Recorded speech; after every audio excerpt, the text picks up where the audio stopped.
All right, welcome to Equal Time Soccer. Our guest today spent 8 years as the head of the Gopher Soccer program from 2004 through the 2011 season, compiling a record of 91, 58, and 14, including the two deepest NCAA tournament runs in program history in 08 and 2010.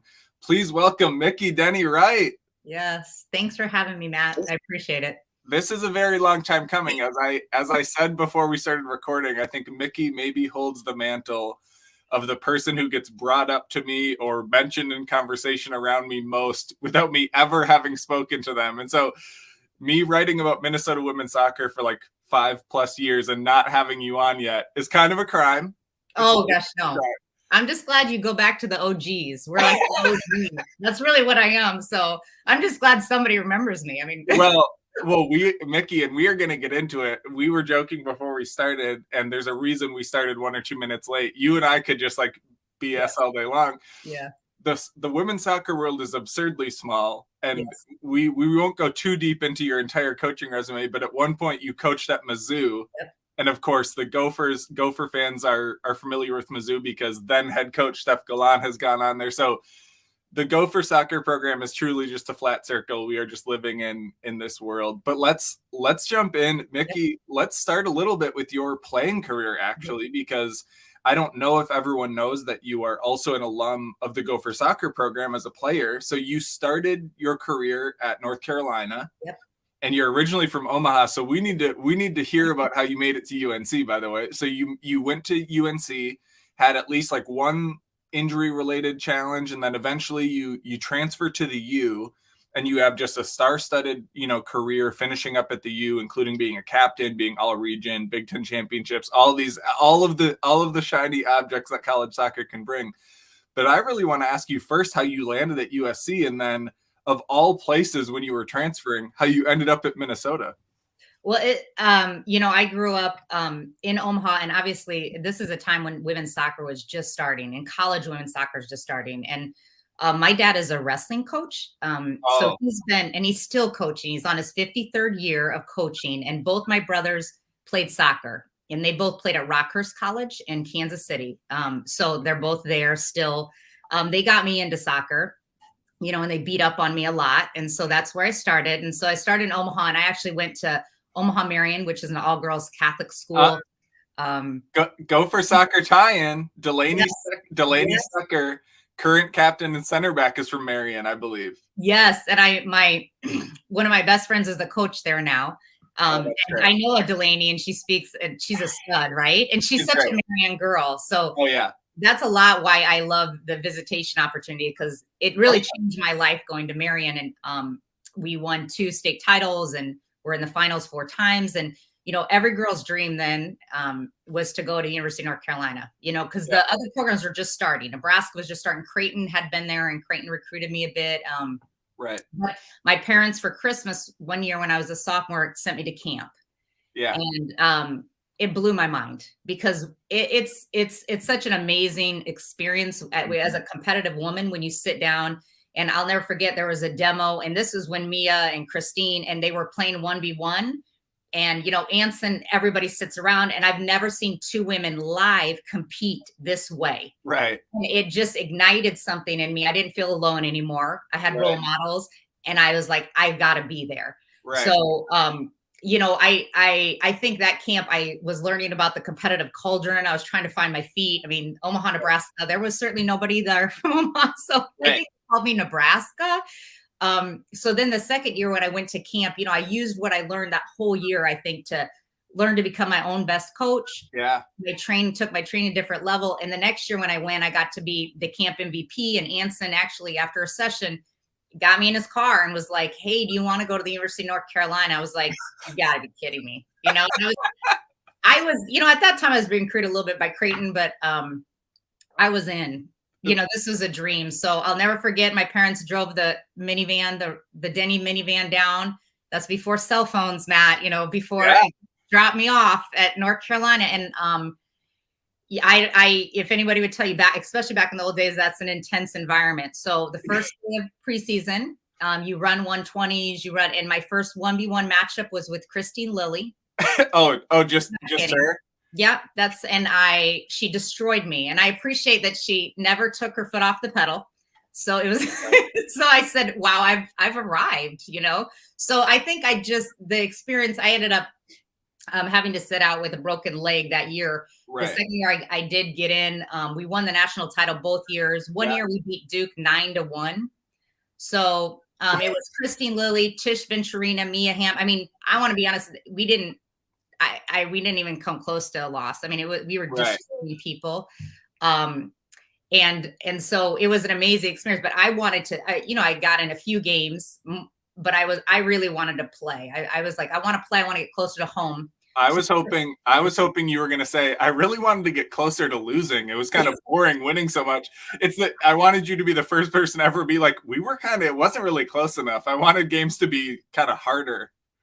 Here's a funny segue is that, okay, when I was at North Carolina, we lived in a house, and down the street, guess who, the men's soccer house where Greg Berhalter lived. Sure. Yeah. And threw the best parties. And he married one of our teammates. So just so you know, when I think of Greg Berhalter, I have a different view of his parties were epic, by the way. Mikki, I think, all due respect to you, we need to pause the discussion about you. We need to do about 15 to 20 minutes on Triple G Greg. And we need to just dive into this, because I frankly have not seen anyone else give Greg Berhalter content from party days.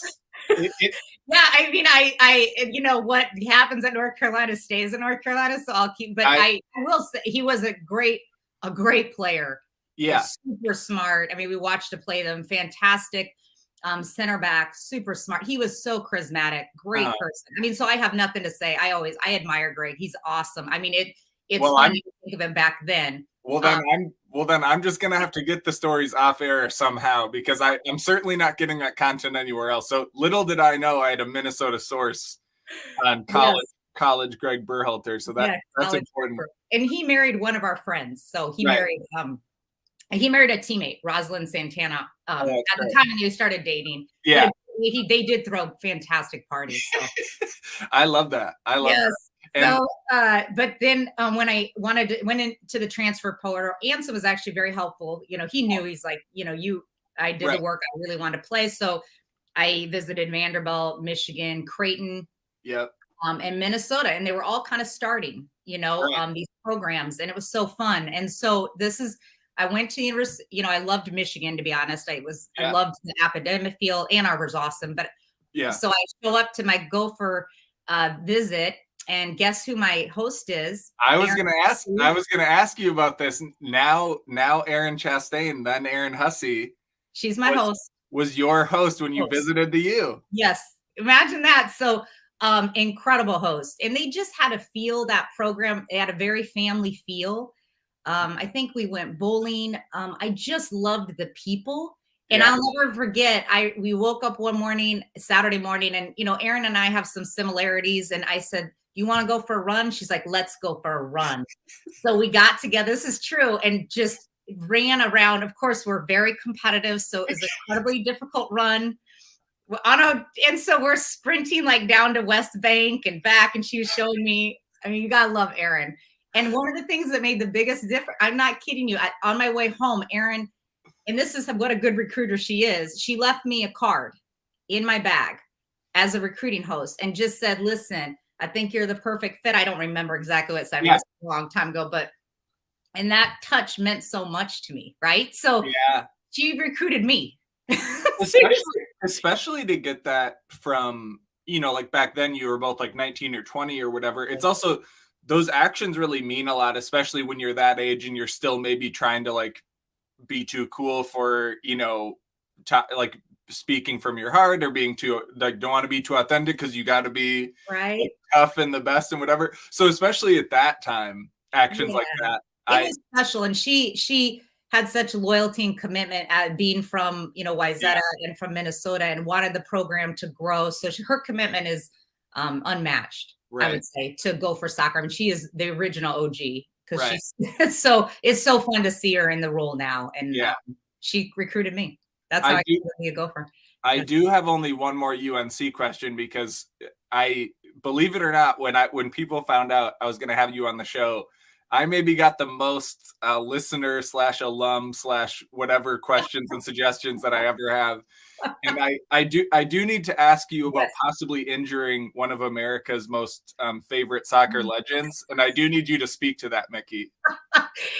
So I just remember it was before in one of the national tournament runs, we were preparing and we were doing some drill that, right like before game day. And if anybody knows me, I mean, I make up for lack of talent with aggression. That's who I've always been. Very true to Nebraska. And so Mia and I went into a tackle with Mia Hamm and she went down. And I just remember Ansa was not happy, and I was like, what, it's hard to have the off switch. So, but I will say those practices were so insanely fun and competitive. And I think that taught me how to make it fun and competitive and a place where competitive women can thrive.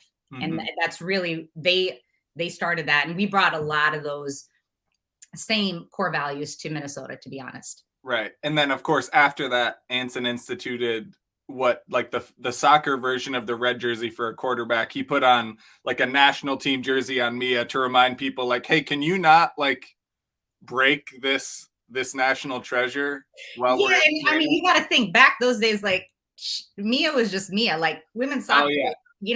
I didn't know at that time. Now I have a much better perspective. Like, that's true. They were that good. That's true.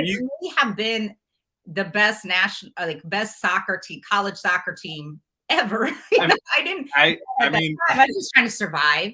Yeah. We learned it was really fun to play, and a lot of great players, even, Christine and Mia beyond them. There was tremendous players there. So it was a fun experience. That's true. There's no better way to like forget and erase also Hall of Fame level players than just saying the name Mia Hamm. And then all of a sudden I erased Christine Lilly from the conversation. So that's how absurd things are getting right now. Right. So it's fun. It's fun to look back. It was just a blessing. And there were a lot of great athletes at the UNC at that time. Marion Jones lived in our dorm. Do you remember? Okay. So she lived in our dorm floor. Yeah. Like, you kind of are like, this is nuts. Now then you go back, you're kind of like, okay. It's like did Michael Johnson also go there then? Like you're just we were surrounded by some excellence. I do appreciate that.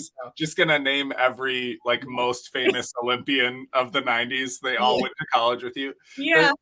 So when you were at the U, and I mean, obviously, again, we'll have to take some of this offline. You can give me all the Erin Hussey stories you have, but what do you, for folks who follow her as the coach, and obviously she's spoken so much about what it means for her to come home. She's a Minnesotan, played at the program, for her to make this, her like to be able to lead the program. But for you as a player, talk about what she was like as a teammate and a player, because I think we hear whispers about that. Tons of alums from your time now I meet like week in and week out, but I don't know we've had a lot of them on the show. So talk about what Erin was like as a teammate and a player. Well, I mean, I think what's cool is she's no different than how she is now. So she was, beyond her years then. I mean, she was a coach of our team even back then. So it's no surprise where she's at. So an incredible competitor, super determined, high standards for the team, but also, a leader and bring people in. She was a forward and a goal scorer, gritty. She was the glue, and so, and man, I mean, Hussey and I, when we got to be captains together, we took it very seriously, as you can imagine. And I mean, we get up, we both love coffee, and we brew coffee and sit up and just write down things like, we got to be better at this. We got to be better. And we go tell our coaches, like, we got to be better at this. And great story. There one season we had a lifting program that Erin and I didn't like. We didn't appreciate the lifting program. So her brother had a lot of experience. So he made our own workup because we didn't think it was helping us get better enough. So we came in with our own program and did our own thing and proceeded to get thrown out of the weight room. So, I mean, it just is awesome. It's just awesome. Iron sharpens iron. Yeah. She sharpened me. I hope I did the same for her, but she was, I'm really proud of her. And I have a tremendous amount of respect for her because I've been in the trenches with her and I know who she is. And it's just neat to see her in this role, to be honest. Yeah. Well, and I'm sure Corey Peterson, current strength and conditioning director, is watching right now, and he's like, okay, I need to just like keep my antenna up. I need to look out in case Aaron comes in and like rips up the paper on the wall and just and like. Matt, we did have the better program, just so you know. I believe you. I believe you for sure. You both. I also know well enough to never challenge either of you. I don't need to get broken in half. I don't need to get broken in half. Yes. And so it is. Mikki, you mentioned earlier being at UNC and that intensity and like seeing that aggression of like those players going after each other.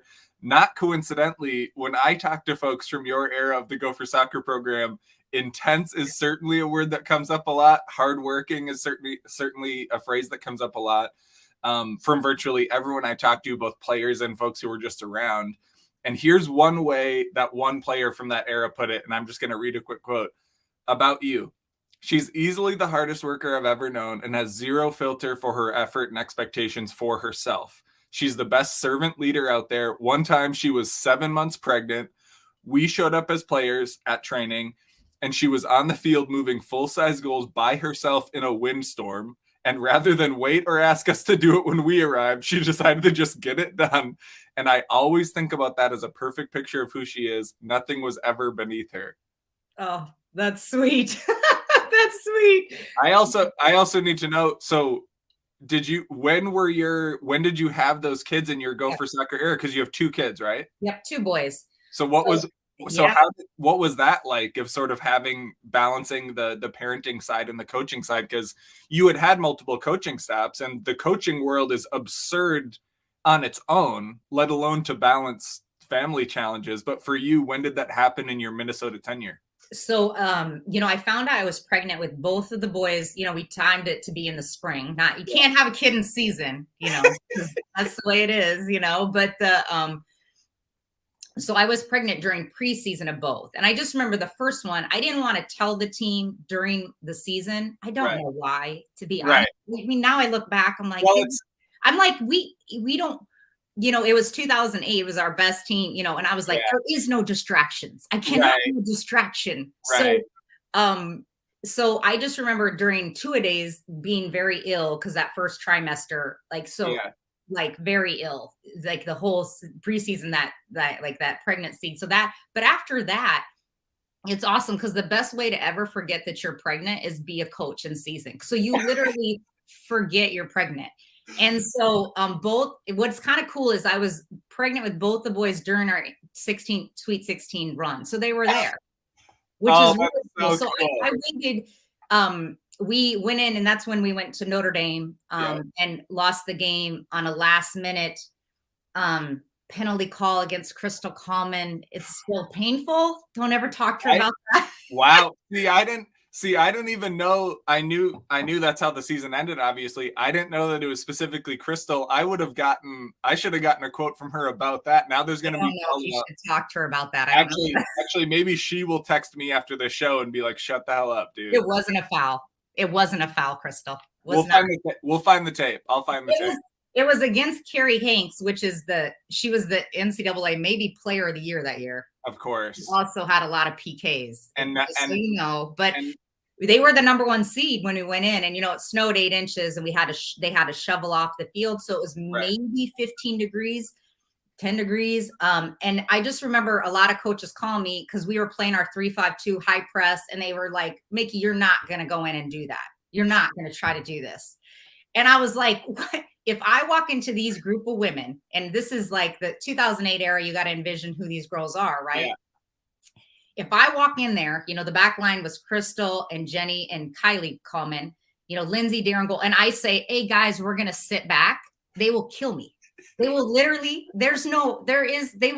Molly Rouse they won't even listen. Like, there is no sitting back. Like, that's not what we do. And we wouldn't have done it anyway. So we're like, no, we're not sitting back. We're not absorbing pressure. We're going full on. We can play with these, we can play with them. And we did. We knew we had an unbelievable team. They were unbelievable. It was so fun to coach, but that was hard. Hard loss. That's maybe you don't know, there's no bigger fan of a press than me. I'm like the easiest person to please in the world. If someone just like runs a high press, all of a sudden I think they're the greatest team of all time. I like the times when the Gophers run a high press, Oh, I'm the easiest customer. I'm the that easiest that press was so legit too. I mean, they would just slice, you got it. I mean, our midfield, woo, they were, we had Caitlin Wagner and Claire Grimwood and Molly Rouse and Kelsey Hood, and Lindsay Schwartz would run forever for us. right, We just had a group that really, wow, they were about the press. That's who they were in their fiber of their being. So it was like freeing them. But it right. was a great game, and I know one they'll never forget. And Yeah. I mean, if we could have taken them down, it would have been epic. But it was still epic, and that's Yeah. how it ended. Crystal was in the box with Carrie Hanks, the Player of the Year. They got into a tackle, and it was a PK. And there was maybe, I don't know, like 2 minutes left. It was heartbreaking. So That's wild. And I know, Mikki, like those years are so legendary in the sense that like players of that era that even that you've mentioned are women that we've had on the show. I mean, Kelsey Hood, I've talked to multiple times. She's just like the coolest person on earth. Jenny Clark, who's now on staff with Minnesota Aurora, and I got to help like bring her on for that club, and she's just amazing. Played pro forever, the coolest person in the world. Molly Rouse obviously was with the U for a bit, so Gopher fans got to see her, and now she's out in Utah.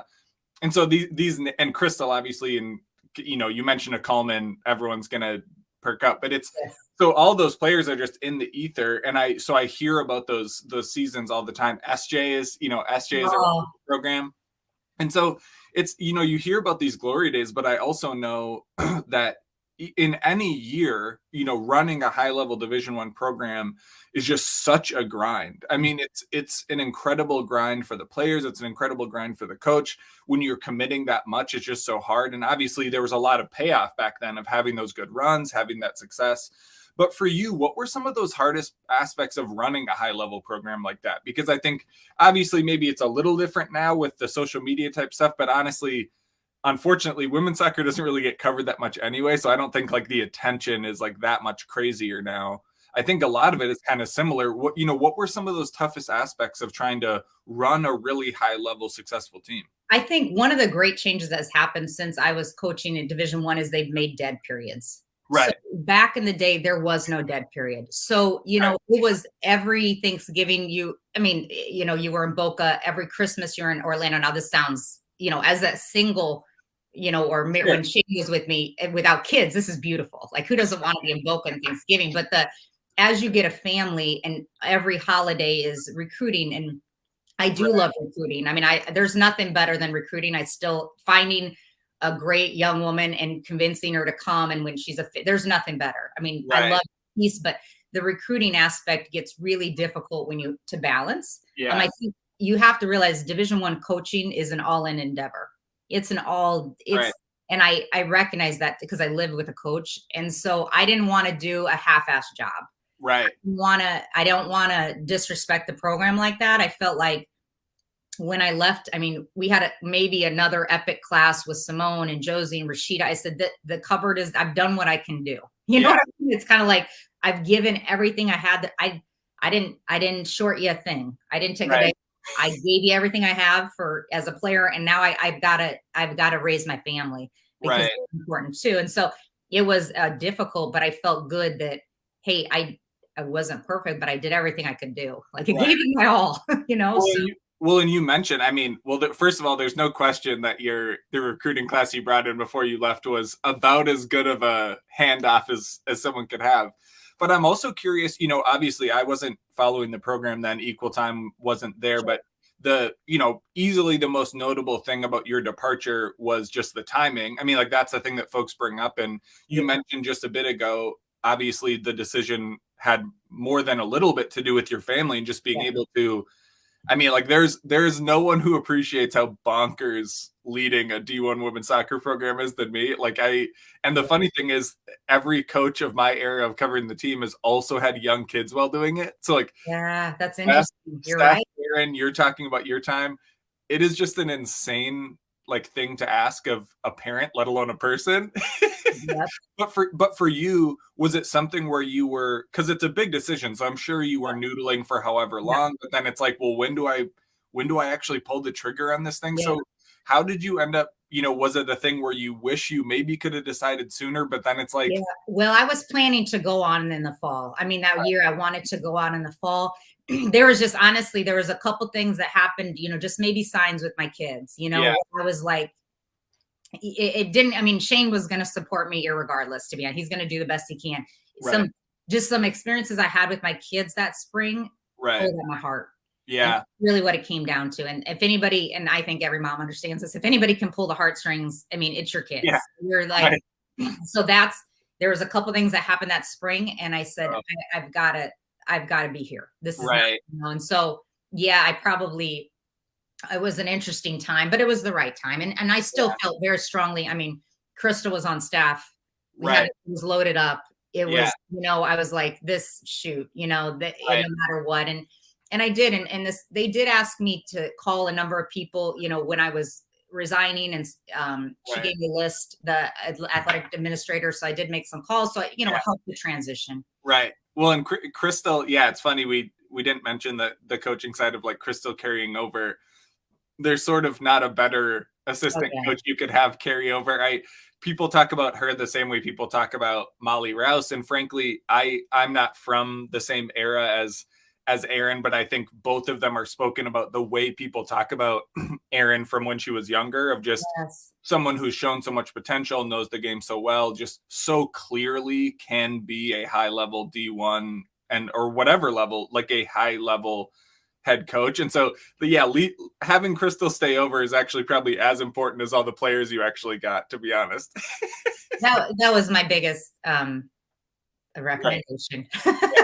But she's and she was really young at that time. I mean, as a coach, so having her step into the role was probably too soon. I mean, maybe she was young. We took her right out of as an assistant, and I got some pushback on that from our administration on taking such a young person. And I just remember Coach Kate, who was with me, who helped build the program. Yeah.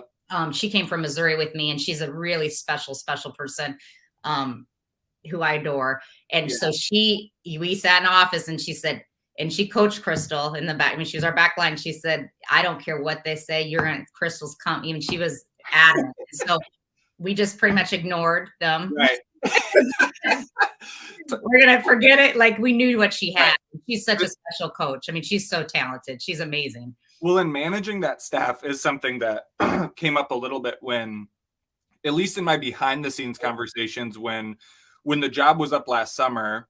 And so, for instance, even before Erin got hired, the conversation of, okay, so these assistants are technically still on staff. Who do we think might stay? Who do we think might get replaced? That mix of who's on staff is such a big thing that I certainly don't cover super in depth, and I don't think is talked about a ton. But the idea of, if you're having a younger coach, like say like Amaya Hayes, who's a sort of a stud young coach, stud former player, who just is so great at what she does, but is so new in their career.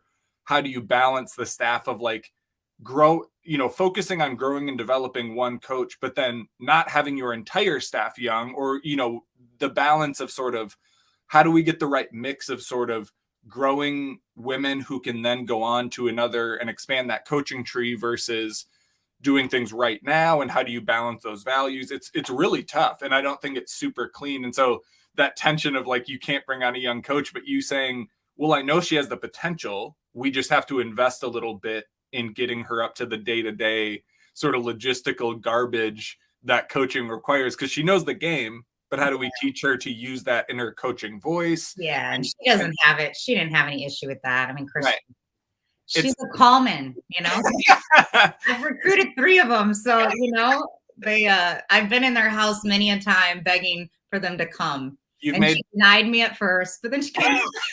I got Kylie, and then I didn't get Cassie, but I tried. I tried my best. You were able to get Crystal after she did she had a couple seasons out east, and then you got her over. That's what happened. Which is awesome. And the amount of mail we have sent to the Coleman household from Minnesota Soccer is epic. I mean, really. You could drive to that house blind right now. You could drive in the dark for sure. Yes, I've only been there for our home visits that we used to do. I'm not sure which were my very favorite things we did. We used to go in all their homes and present, and that was one of my favorites. Coach Blitz from Missouri taught me how to do. So going in the Common House, I mean, they have 6 kids and 5 play Division I soccer. So it's not a, I mean, it's a special place. They breed champions. they have a little bit of soccer experience, a little bit. They're special people. They've given a lot to the soccer community in Minnesota. Really, they're one of the, they're a big time family in Minnesota. We knew she had it. I mean, we don't have any doubts. There was no, it's just, athletic administrators sometimes, Matt, don't know what's going on. Let's be honest. I know. And Tom, if you're watching right now, we're not talking about you. Tom, you're great. Equal time soccer guest Tom McGinnis. He obviously knows. No, we're talking about other people. No, just saying that, we knew Crystal was the one. Yeah. So we're going to take a quick break just to let folks know this week's episode is brought to you by who else? Pence Homes. You see him on the scroller because we are technically a professional show. So we have a graphic scroller on the bottom. Pence Homes is a real estate team with Keller Williams. I personally have experience working with Nate Lydia. As I remind folks, I'm standing in a home they helped my wife and I buy, so I owe them, my entire home. They also helped us sell our home last year during COVID, so thank you so much to them. Nate has been a supporter of local soccer community, including as an owner of Minnesota Aurora with their new fresh name. We also enjoyed working with one of their preferred lenders, Angie Shearer, with Luminate Financing. Her team was great. She is the best. So if any viewers, listeners have house questions, whether they want to buy or sell, need a furnace, need flooring, whatever, go to penshomes.com. You can see their Twitter handle on our show too. Find them on Twitter. They are the best. So, Mikki, we talked about, when you made that decision to step away from the Gophers. The funny thing is I've actually heard from some players who you've been engaged with since then, both because I know you've been engaged in certain club roles. You've been engaged with, MYSA, the Minnesota Youth Soccer Association, but also, and so talk a little bit about what you've been doing since the Gopher role. I know, was it Dakota Rev you had a role with, which if folks don't follow the fun nuances of club soccer, is now part of Salvo, I believe. Yes. I mean, in coming through, obviously we have a lot of connections with different clubs, and there were several clubs that sent us great players. St. Croix sent us some unbelievable players. I mean, that's where the Commons play. MTA always sent us some great players. And Rev, I knew from 2 guys, Nels Dokken and Toby Thorsell, and I loved those guys. They're just guys that you want to. I just think their heart is in the right place. Nels is one of the best developers of young female soccer players in Minnesota. So there's a couple others that do some tremendous jobs, but so when I was kind of starting to say, how am I going to get involved? They contacted me, and to be honest, I wanted to be it because of them. So Nels had this young girls team, and they really had started, they were younger than an MTA. He started building them up. And I tell you, he's tremendous with that age group. So he said, do you want to take this group of players? And I said, how fun. And so I, like a sophomore group, which is the perfect recruiting time. Right. So I knew I was going to take them, and I walked into the West St. Paul Dome one time to watch them. And they were playing this Egan team, and there was this goalkeeper standing there. And I said, this chick's a stud. And I looked at her and I was like, yeah, she's got to come play for our team. And so I recruited her, and that's Megan Plashko. And that's not hard to know why she's a stud. I mean, she's like, you can tell from a young age. I was like, okay, you got to come play for our team. And then I got a call from, the Minnesota State athletic director. And he knows my dad because my dad was at University of Nebraska at Omaha. So he called and said, I have this daughter from Mankato. Yeah. And I said, bring her up to a session, and this left-footed, just gritty, fast, athletic, raw girl, McKenna Biasman. And I said, you got to come play on our team. And then they had a group of girls, and ended up being just a phenomenal group. I mean, it was good for me because it got me back in the game, but it also taught me a lot just to be connected with young people like that. They teach you so much, and I got to help guide them through that college process. So they ended up having, we had like 12 go on to college soccer, 8 of them. Linnea Iacovella too, we recruited our second year. So it's really kind of, so then I was talking to Steph and Crystal on the recruiting front for those kids, which is kind of a strange, that was really fun for me, Matt, because it's just so, Yeah. And then Hussey recruited our one of our forwards, Jada Oh, Scholler, who is an yeah. incredible goal scoring forward. She had a couple ACL injuries that she didn't get to finish her career. So that was really fun. And then after we took them through the junior year, I've been coaching a boys club team of 30 boys in the St. Paul Mendota Heights area. They came to me and said, we just want to play seasonal soccer, and it includes my son. Yeah. So talk about fun. Coaching boys is awesome through adolescence. And so I've coached them for 4 years now. And so they're all going on to high school soccer, and they could care less who I am. Let's be honest. I'm just Forrest's mom to them. Yeah. They're always like, who are you? Did you play? And so I was like, so you coach them from like 11 to 15 or something? Yeah. They're now going to high school soccer. So I mean, and you'll love this, Matt, we press hard.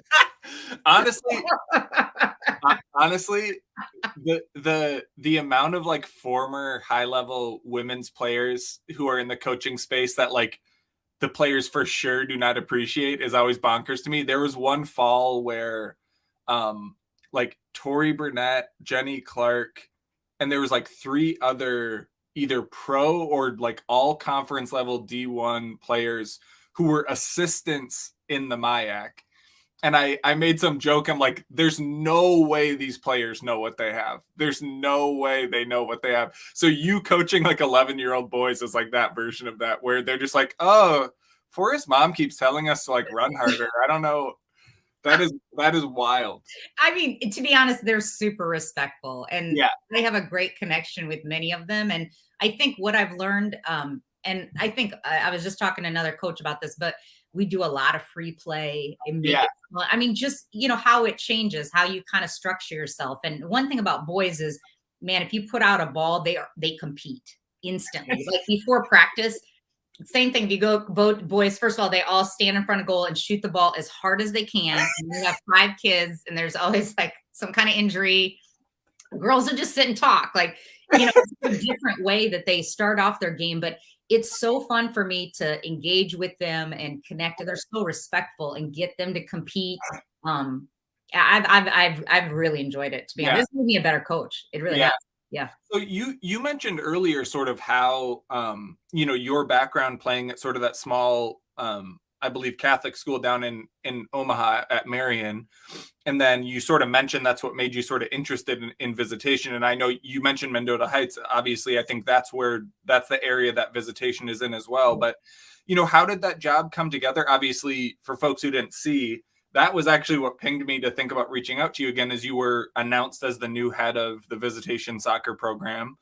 And so you mentioned a little bit about sort of your general interest, but talk about how that job came together. And I think I will say on your behalf that place is insanely lucky to have a coach of your caliber leading their program. But for you, how did that come together, and what made it a good fit? We lived in Minneapolis when I was at the U for years and years. And then after, I stepped away from the job, my husband works right in Egan. So we were looking into moving something bigger.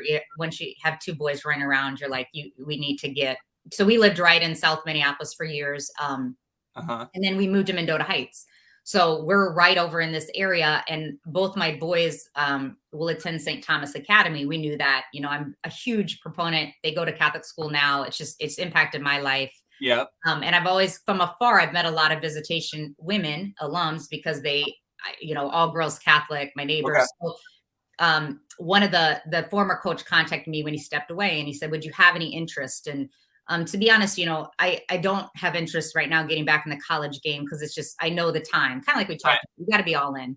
Right. But high school is a really fun endeavor. And, club's tough too, because you travel a ton. Both my boys play baseball now. They play basketball too. They play soccer, so I want to be there. I want to go. I want to see things. And so this was kind of a perfect fit. And I get to do some work in the school too, which I love. And then it's across the street from where my boys will go to school. Oh, nice. Kind of cool. And then the logistics. Don't sleep on the logistics, people. Yeah. That location does make that does help make it possible. And when I met with them, they have a female athletic director. So Alyssa Ryan Manning, wow, she's been in the college game. And just speaking with her, I just connected. You're so special, spoke about female leadership. I mean, it's an incredible academic school, and they are really building athletics. It's the only all girls school in Minnesota. So it transformed my life, that experience. And then Renee Gavick, I spoke to her, the head of school, and I just connected. I just want to be part of a mission. I guess, when you want to be part of, you want to engage in the mission. So I love mission-based schools. And so I'm really excited. Oh, that's cool. I think you mentioned a couple hints there. You mentioned your husband Shane before, and you mentioned your son's playing baseball. For those who have not done a deep dive on the Denney Wright household, there's a lot of athletic talent in there. I believe, you obviously had your very successful high-level playing career. Your husband, I believe, was an All-American down at Texas Tech, was drafted, by the Pirates in MLB, all of those things. And so I'm not surprised that your boys maybe play a little bit of baseball, but talk a little bit about how you and your husband met. When did that happen? Because obviously him going to Texas Tech, you going to the U, made me at least curious of where the connection point happened. I was on a recruiting trip in Florida and flying back, and I sat next to a teacher from Kansas City area the whole time. He taught and he coached basketball, and we talked the whole time. And at the end of the day, I gave my card. I said, if you ever want to come to a game in Columbia, Missouri, I was working for Coach Blitz then, come. And he wrote me an email and said, listen, this is going to sound weird, but I think I have the perfect match for you, my future brother-in-law. So that gentleman's name is Mike Riley, and he's still a teacher, coach, principal in Kansas City. So I contacted Shane, and I was going to Kansas City. We recruited a lot in Kansas City, and we had breakfast. And Shane is, obviously I have dated several athletes in the past, but he's just really special because I think he has a heart of, I have met great athletes, but also just his compassion, his humility. So we had coffee and breakfast together, and we got married 6 months later. Yeah. Outside the season, of course, Matt. Outside the season. So December 20, we got married right after and then he, when he stayed, we were at Missouri together, and he got a job there in Columbia. And I loved the University of Missouri. Brian Berlitz is one of my favorite people and a huge mentor for me. He's actually coaching in Italy now. Oh, wow. He's just fantastic. His whole family, he's fantastic. I have so much respect for him. But when the job came open at the U, he knew it was my goal. So I went up here. I don't know why we didn't fly Shane up there. I don't know if that didn't happen at that time. Who knows why he didn't come. But I just remember I called and I said, can I take it if I get it? And he's like, he'd never been to Minnesota ever. And he just said, how many months a year can I golf? And Matt, I lied. I said, you were like, he's a big golfer. I was like, 7. It's great. Hey, I'm sure there has been an individual year where that's true. But hey, this year we golfed in November. We did. I'm sure if you go, you hang out down in like Albert Lee, or if you go down to border country, I'm sure technically there are places where golf has happened 7 months a year. So we're not going to call you a liar on this show, Mikki. No but way. he was such a great supporter. The whole time, because you need somebody, and he's a great blend of just balance and rock and stability and loyalty. Just you can't do it without a great partner. And so he was so in. I mean, he didn't mind because I took him to Boca and he just go golfing, right? For kids. He's like, this is a great gig, He's not. He would go hit balls over at the U golf, driving range. Well, and of course, games. And of course, the ball kid for games in the NCAA tournament, because he's like, I know when to give the ball and when not to. Like he's like, Chad Chastain, are you watching this? The bar has been raised. If you want to be a good spouse of the head coach, you need to personally, as a grown ass man, go be a ball boy, and that has been thrown down. Push that 12-year-old girl aside. Take that penny. And man up, spouse up. Because when we were that year we hosted, and I'm trying to remember the first game. It was A&M and South Dakota State, maybe. So when we were playing, it was Molly Rouse's brother, Josh Rouse, who's a total stud, and and he's their family, the Rouse house, and my husband, and we're like, we need people that know the game down there, because you have to know, do I walk to the ball? Do I run to the ball? Like, come on, like, we're hosting. You got to use that to your advantage. So Shane and Josh were the posse that knew, like, listen, if we got to know. Yeah, seriously. That's high-level gamesmanship. That's high-level gamesmanship. My husband has the ball kid, and Josh Rouse, who Josh knows what's up to. So also, you mentioned the Rouses. Never have I been more intimidated by like 5 foot tall women than when you meet like a Rouse sister, and I'm like, holy shit, dude! I'm not messing with any of these. I'm not gonna touch this. They are the coolest, most badass people on the planet. I love them. We had a Gopher watch party at the Blackheart one time, and Molly Rouse was an assistant coach, and one of her sisters walked in, and they obviously look exactly alike. I'm an identical twin, and I thought they looked exactly alike. And I immediately was like, I am intimidated by this Rouse sister. They're such special people. And one of my favorite home visits, because they homeschooled their kids many years. And it was like, how do you homeschool your kids and have the fiercest competitors on earth, right? And gosh, I love that. And recruiting Molly was a kind of a, really an under-recruited player. And she came to one of my camps and just proved herself. And I just remember, and she was even smaller then, just watching her play. And to see somebody play soccer with every fiber of their being, it just meant so much. And then I remember the Rouses invited me to play on this pickup team with them in the indoor sessions in Holy Angels. So I had to play with the Rouses, and we got into like 3 fights. They're the Rouses. And I was like, this is wild. And their family is, they're just incredible people. I'm still very close with them, but yeah, Molly's awesome. And her entire family. I don't have what it takes to even consider attempting that. I would, even if the offer came in, I would politely offer to like pay for the uniforms or something. I'd be like, well, Matt, if you ever just go play a pickup game with the Rouses, if you ever like iron sharpens iron, they're the. I don't need to be humbled anymore, Mikki. I don't need to be knocked down that low. Like You're so awesome. Yeah. I don't need that in my life. Yeah. So we do have a couple more questions from alums, and you actually already brought up 120s, crushing some 120s when you were out with Anson.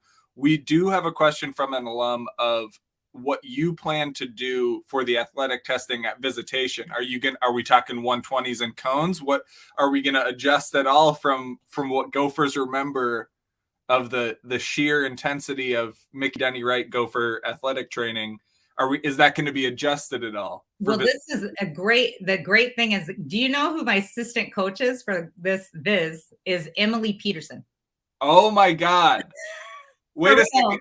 We're breaking that here.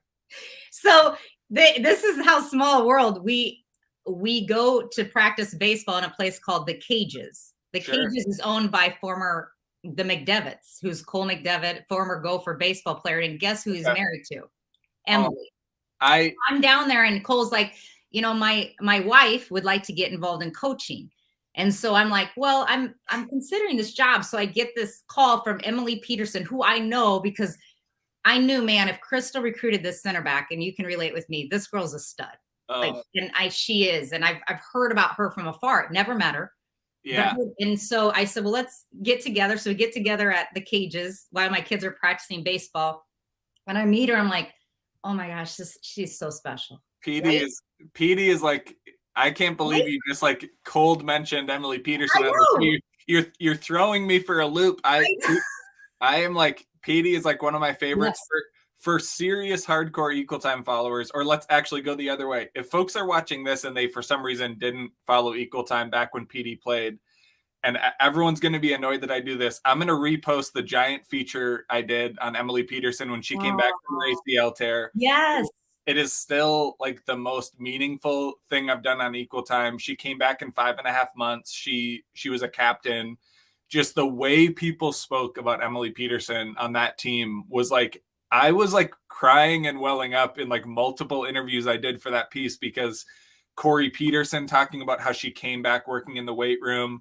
I mean, like her parents talking about what Corey meant to them. Like I'm welling up right now. Like she's so cool. I also have to say, this is the most overstaffed, this is the most overqualified high school soccer staff of all time.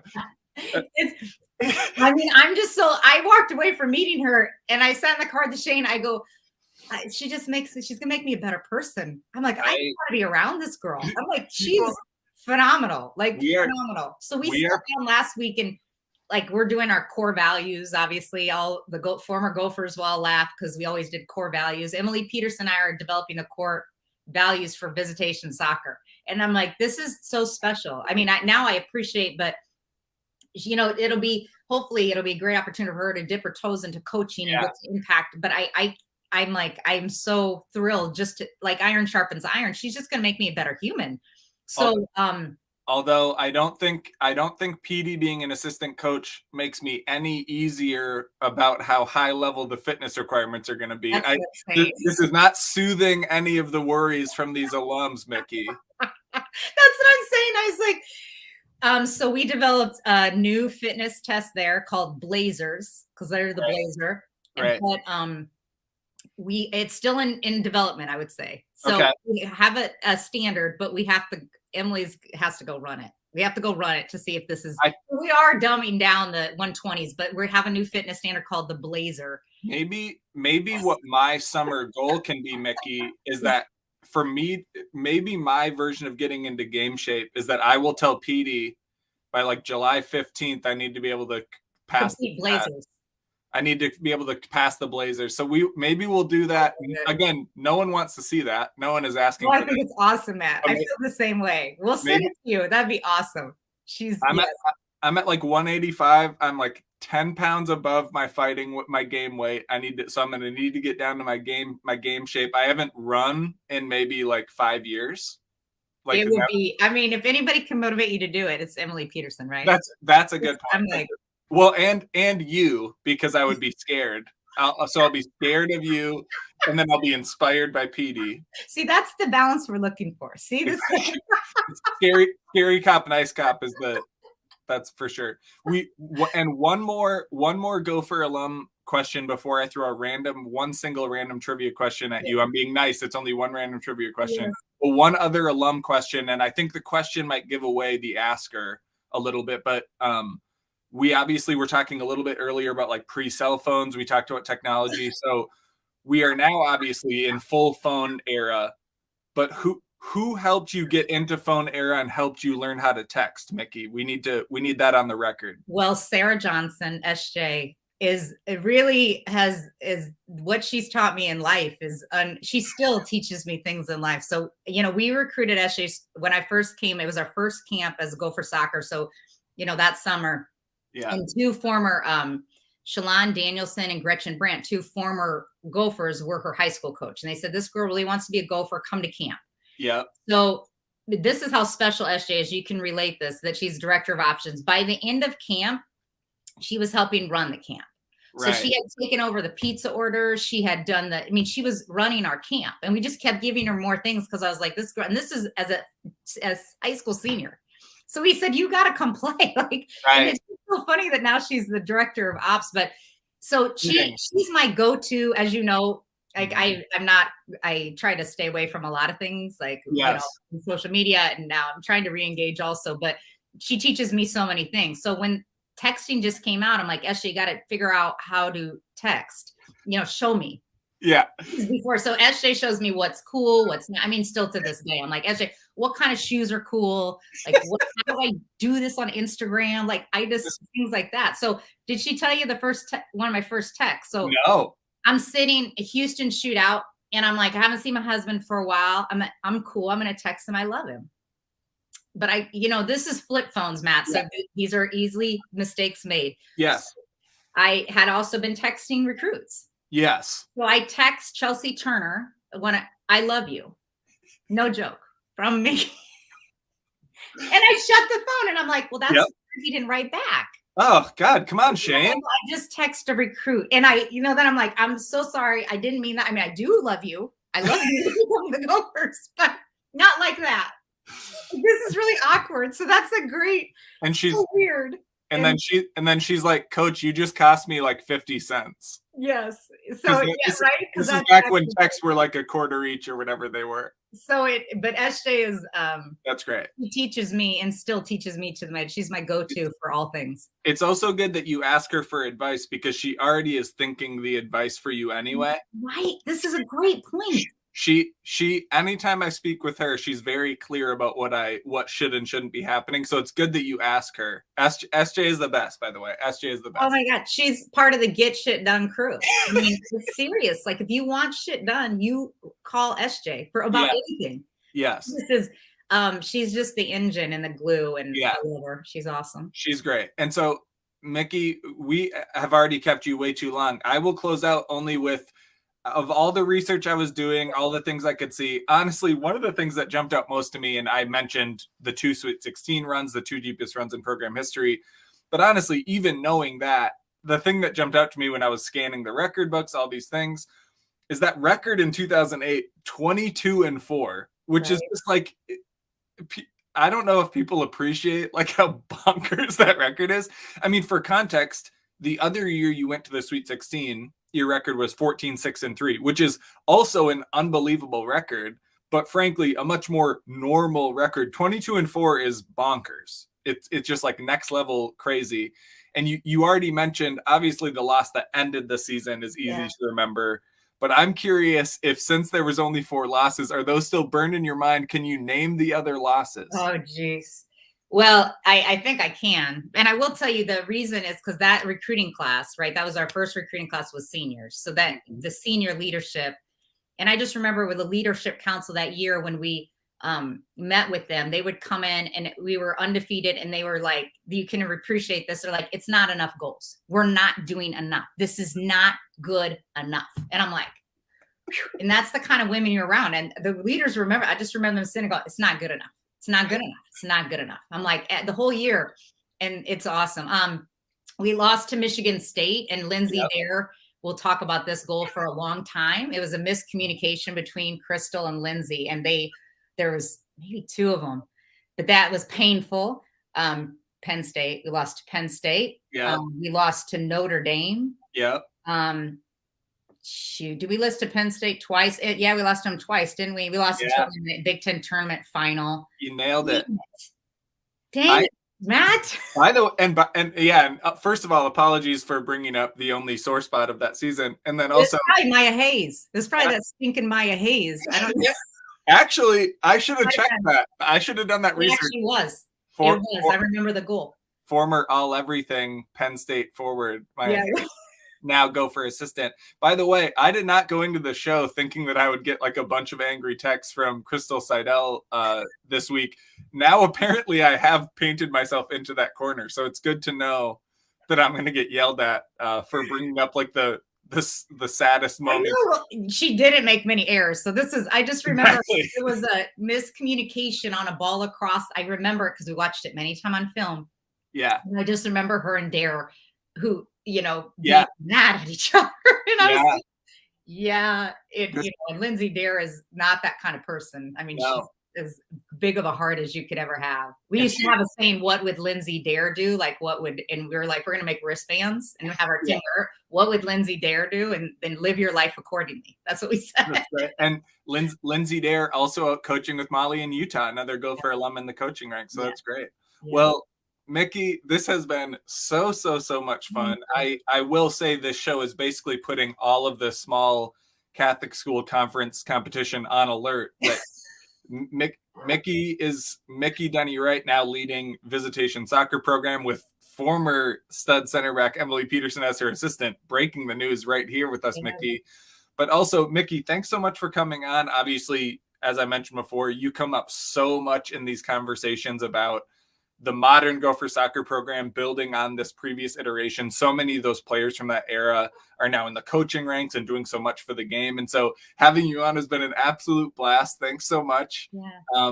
And good luck in that routine. I'm going to start jogging now so we can build up to Blazers, Matt. I can't wait. We're going to get Petey's going to get you out, and me will go finish Blazers because she's going to make us better. But thank you for all you do. You do an excellent job, and for all you've given to Gopher Soccer. And there's some really, really special women in that program, as you know, and I think highlighting them is as great of a mission as you can have, because the most special thing about Gopher Soccer is the people, and Yeah. some incredible women that have come through there. I just got to hang with a few, which is great.